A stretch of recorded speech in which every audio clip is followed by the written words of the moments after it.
Welcome to day 8, and you're never too late to take action. Now, as I mentioned in one of the first videos where I invited you to the 30-day challenge, I said I'm honest, and honesty is the best policy, and you are going to be spending a little bit more time to complete this week's action items. So if you are a daily action taker or a weekend submission warrior, please remember to schedule some more time to get this done, as the writing towards your competencies for your technical are going to be a little bit more in depth, and you are going to be writing a lot more words, but not too much. But if you map it out and plan it, you will be fine.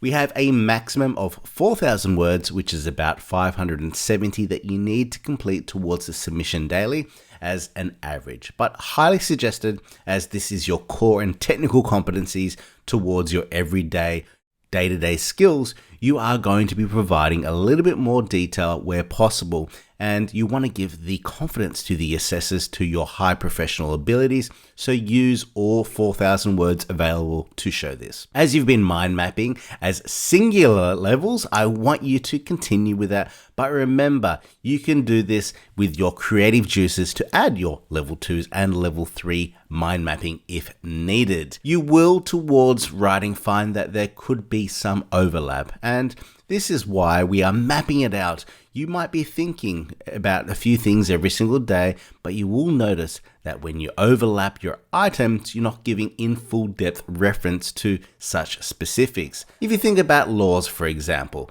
if you explain it in level 1, you know how you've gained it, but then level 2 you reference it again, and then level 3 reference the same law, you're not going to be giving too much to the assessors. And one of the key things is various. You want to show various uses, for example, various laws in your areas of work, and specifically how you are doing in context to your area of work.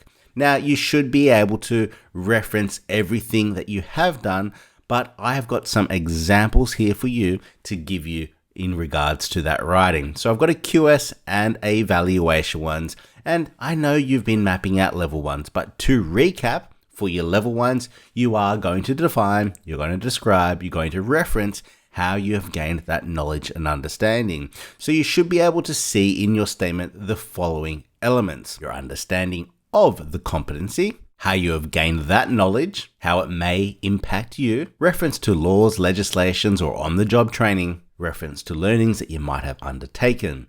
The difference between the mandatory to the technical competencies writing will look similar to the examples below.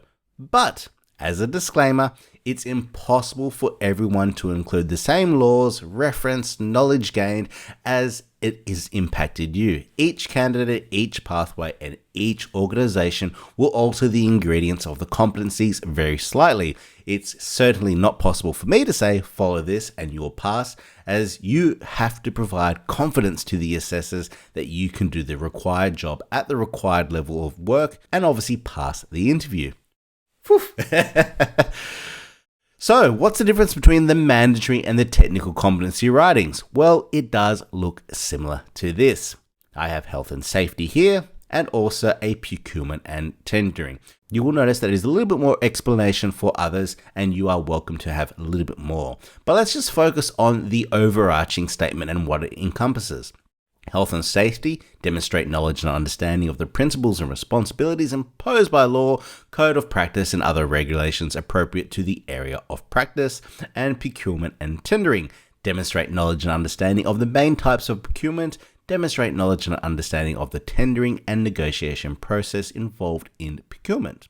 What we can see, it will depend on your experience, and it will look different to this example. But what we can see is a backup of the initial statement, written differently, but defining the understanding of their experience, the processes of the knowledge, and also I've got another one as well from contract administration, building surveying. And what you will see with this one is it's differently written. You got the phrases about knowledge, I have, my reading, my experience, with reference to various contracts such as the NEC or JCT, but most importantly, we can see how they have done it. Now, both of these are correct, and they correctly demonstrate the knowledge and understanding, but what we can see is the explanation and the differences is formed through knowledge and assumed knowledge of experience as well. But if you create a checklist, we can see and reference them. We can see that different statements encompass different checkpoints, but they're demonstrating the knowledge and understanding. So let's just remember to always create a checklist, and then obviously make sure that you can explain how you've gained that knowledge and understanding. Well, I'm sure you're going to be on a roll in your daily work. You can simply write this when you have the time. But what we want to see and make sure is that you can map out your level 1s and level 2s and level 3s this week. But for today and tomorrow, the focus is level 1.